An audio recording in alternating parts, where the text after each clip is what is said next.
भगवत गीता में भगवान श्री कृष्ण जी ने कहा है कि मेरी इच्छा के बिना एक पत्ता भी नहीं हिलता। ठीक है। उनकी मर्जी के बिना हम सांस तक नहीं ले सकते। हाँ। जब उनकी मर्जी के बिना हम सांस तक नहीं ले सकते, हाँ। तो किसी भी प्राणी की इतनी हिम्मत कहाँ से हो जाती है कि वो कोई भी पाप कर्म, कोई भी दुष्कर्म कर सके। और जब हम कोई भी दुष्कर्म उस परम पिता परमात्मा की इच्छा से करते हैं, उसने हमारे कर्म में या हमारे भाग्य में जब लिख दिया है कि आज मैं आपके साक्षात दर्शन करूं, आपको प्रणाम करूं, मैं उन्हीं की मर्जी से हूं। और जब मैं उन्हीं की मर्जी से आया हुआ हूं और कोई भी गलत काम उनकी मर्जी से ही करता हूं, तो उस दंड का भागी मैं क्यों बनूं? ये सवाल कई बार मेरे जहन में बड़ा गहरा सवाल है, बहुत अच्छा सवाल है। सवाल के लिए तालियां बजाइए। और उत्तर समझ में आए तो सुनने के बाद फिर तालियां बजाइएगा। पहले समझ लो, ठीक है। आपका प्रश्न जायज है। गीता में लिखा है कि मेरी मर्जी के बिना पत्ता नहीं हिलता। ये केवल गीता में नहीं, रामचरितमानस में भी लिखा है, वेदों में भी लिखा है। सब जगह ईश्वर की मर्जी के बिना पत्ता नहीं हिलता, सच्ची है। फिर सवाल खड़ा हुआ कि सब भगवान की मर्जी से होता है, तो चोर चोरी करता है, उसमें भी तो ईश्वर की ही मर्जी होगी। तो आपसे कुछ सवाल मेरे हैं, आप उत्तर देते चलिएगा, ठीक है। फिर समझ पाएंगे आप और आपके द्वारा सब। आपकी एक गाड़ी है, 4 चक्के की 4 व्हीलर गाड़ी है। गाड़ी के मालिक आप हैं।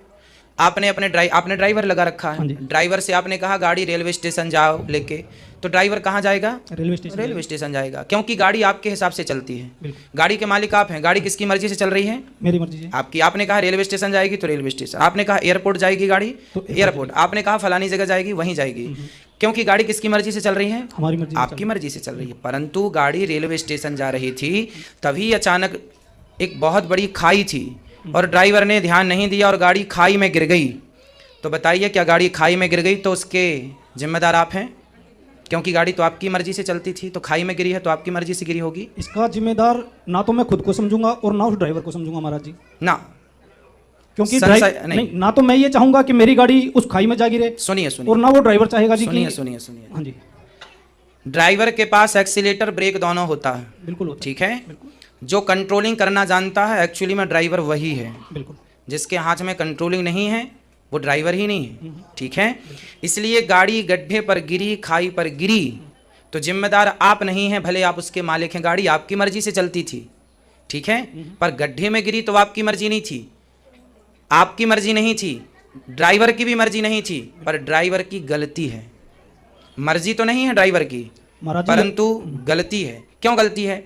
क्योंकि आपके पास विवेक है ना, कहाँ ब्रेक लगाना है, कितनी स्पीड में गाड़ी चलाना। आज जितनी भी सड़क दुर्घटनाएं होती हैं वो केवल ड्राइवर की गलती से होती हैं। या तो सामने वाले की गलती होगी या तो हमारी गलती होगी, पर गलती ड्राइवर की होती है।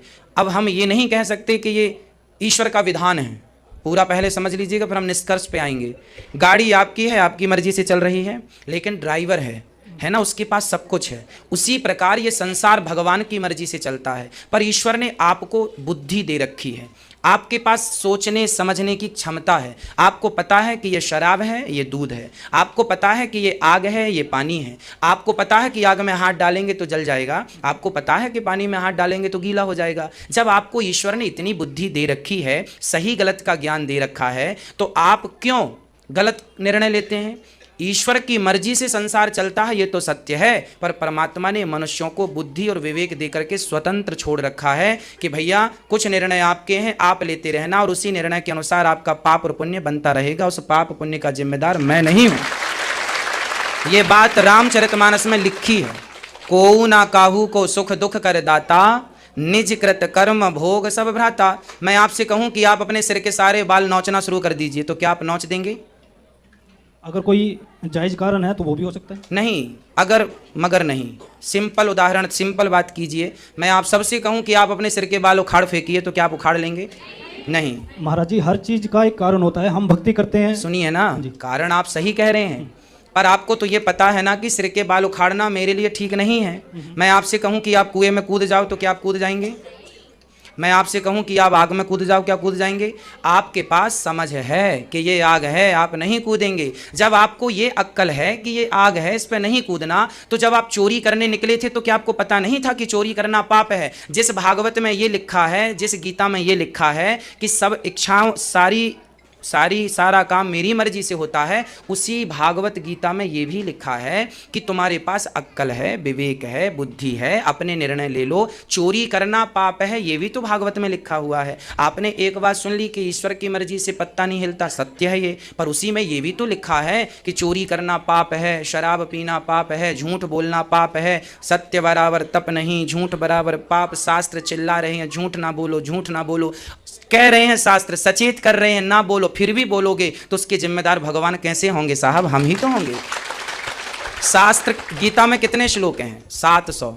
रामचरितमानस में लगभग 10,000 चौपाइयाँ हैं। भैया जी, एक चौपाई से सारा अर्थ नहीं निकाला जा सकता, ठीक है? एक बात से, मेरी एक बात पकड़ के यदि आप उस एक बात से पूरी बात का अर्थ निकालें, कभी नहीं निकलेगा, है ना? पूरी बात का अर्थ निकालने के लिए आपको पूरी बात सुननी पड़ेगी। उसी प्रकार यदि गीता का अर्थ करना है तो गीता के एक श्लोक से पूरा अर्थ नहीं होगा। सारे श्लोकों में, एक श्लोक में ये बात कही है तो दूसरे श्लोक में उसका समाधान दिया है, उसका तोड़ कहा है। एक को हम प्रूफ ना माने, जिस भागवत में ये लिखा है, गीता में, रामायण में, कि सब में मैं हूँ, सर्वम खलविदम ब्रह्म सीय राम मैं सब जग जानी, सब में मैं हूँ और मेरी मर्जी के बिना पत्ता नहीं हिलता। उन्हीं ग्रंथों में यह भी लिखा है कि आप झूठ बोलेंगे तो पाप के भागी बनेंगे। बताइए। मैं यही कहना चाहता था महाराज जी, जैसे आपने अभी कहा कि आग में कूदने से हमें जाहिर सी बात है दर्द होगा, तकलीफ होगी, तो जब हम भक्ति के मार्ग पे चलते हैं, हम सच्चाई के रास्ते पर चलते हैं, ठीक है, तो तब हमें क्यों तकलीफ का सामना करना पड़ता है? तब तो परमात्मा को हमारा साथ देना चाहिए। इवन होता इसका बिल्कुल विपरीत है। हाँ हाँ, इसका भी उत्तर लीजिए। इसका बिल्कुल विपरीत। जब आप एग्जाम देते हैं 10वीं का, 12वीं का या अन्य क्लासों का, जब एग्ज़ाम देते हैं तो एग्ज़ाम इसलिए तो देते हैं क्योंकि आपने साल भर पढ़ाई की है। साल भर पढ़ाई की ही नहीं जिस बच्चे ने, वो एग्ज़ाम भी क्यों देगा? क्यों? उसी प्रकार भगवान भी परीक्षा उन्हीं की लेते हैं, एग्ज़ाम के बाद ही तो रिजल्ट आता है, आगे की क्लास मिलती है, नंबर बनते हैं। उसी प्रकार जब तक ईश्वर परीक्षा नहीं लेंगे तब तक ये कैसे सिद्ध होगा कि मेरा भक्त कच्चा है कि पक्का है? भाई, कुम्हार से आप जब घड़ा खरीदते हैं तो खरीदने के पहले ठोकते हैं कि नहीं?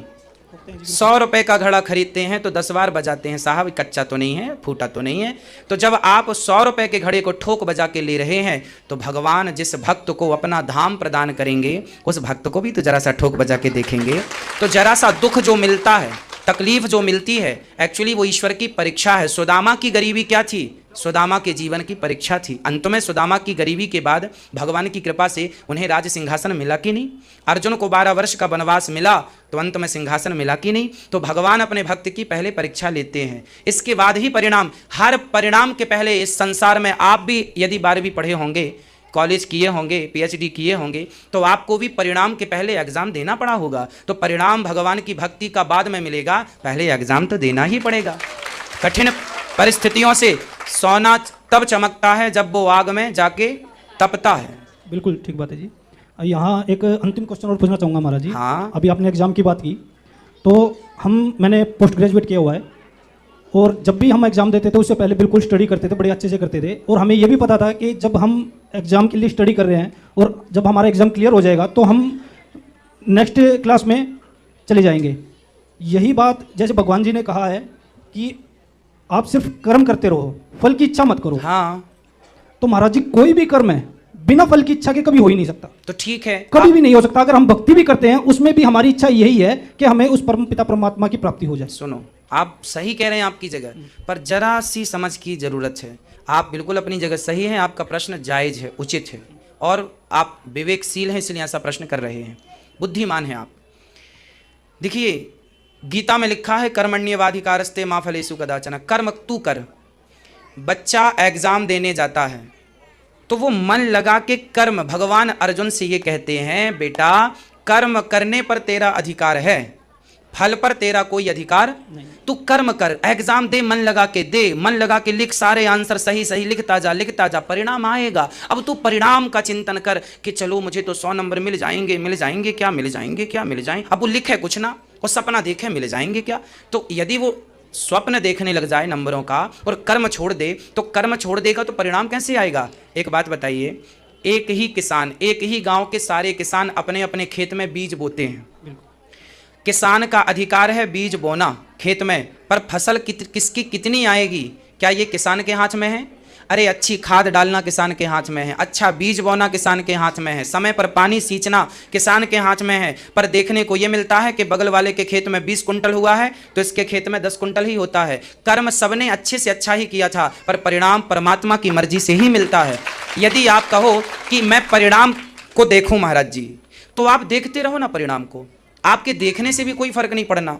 नहीं, फर्क नहीं पड़ना। मेरा कहना यह है कि अगर हम कोई भी कर्म, हाँ। जैसे भगवान जी ने कहा कि फल की इच्छा मत करो, ठीक है। अगर वहां पर वो हमारे कर्म के साथ अगर हर एक फल की भी रख देते कि इस ये कर्म के बाद हमें ये फल प्राप्त होगा, हाँ। तो मुझे लगता है कि कोई भी बंदा उस कर्म को बड़े अच्छे से करता। हाँ तो है ना, वो विधान भी तो है। विधान सुनो, लिखा है रामचरितमानस में, लिखा है गीता में, लिखा है भागवत में, लिखा है कि जो व्यक्ति भगवान का निरंतर जाप करता है, पूजा करता है, उसके जीवन में, ये लिखा है गीता में, नमे भक्त्या प्रणश्यति, जो मेरी शरण में है, सर्वधर्मान परित्यज्य मामेकम शरणं व्रज अहम त्वा सर्व पापेभ्यो मोक्षयिष्यामि मा शुचः। भगवान कहते हैं जो मेरी शरण में आ गया, मैं उसका बाल भी बांका नहीं होने दूंगा, मैं रक्षा करूंगा। नमे भक्त्या प्रणश्यति, उसका कभी नाश नहीं होगा। लिखा तो है गीता में कि मेरे भक्त का पतन नहीं। अर्जुन शरण में थे तो भले जंगल चले गए 12 साल के लिए, पर परिणाम में उन्हें सिंहासन मिला कि नहीं, जीत हुई कि नहीं। भगवान के चरण ना छूटें किसी भी प्रकार से। कठिन तपस्या करनी पड़ेगी, सारी कठिनता से गुजरना पड़ेगा, पर विश्वास है तो विजय हमेशा भक्त की ही होती है। क्या नरसिंह मेहता का मायरा भरने अंत में भगवान नहीं आए? फिर यदि उनके लिए आए तो हम लोगों के लिए भी आएंगे, आए तो हमारे लिए भी आएंगे। भगवान कहते हैं कि कोई सकाम भक्ति भी करे। भक्ति 2 प्रकार की होती है, एक निष्काम मतलब कुछ ना चाहिए, और एक सकाम मुझे चाहिए। तो यदि आप कोई चाहत रखते हैं और चाहत लेके यदि भगवान की उपासना करते हैं, तो मैं गारंटी लेता हूं कि कई लोग हैं इनमें से जिन्होंने कामनाएं की थी और उन कामनाओं को भगवान ने पूरा भी किया। करते हैं भगवान। वही नहीं करेंगे तो कौन करेगा, वही नहीं सुनेंगे तो कौन सुनेगा, इसलिए करते हैं वो। ठीक है, खुश रहिए। राधे राधे गुरुजी। राधे राधे। गुरुजी, मैं जब से आपकी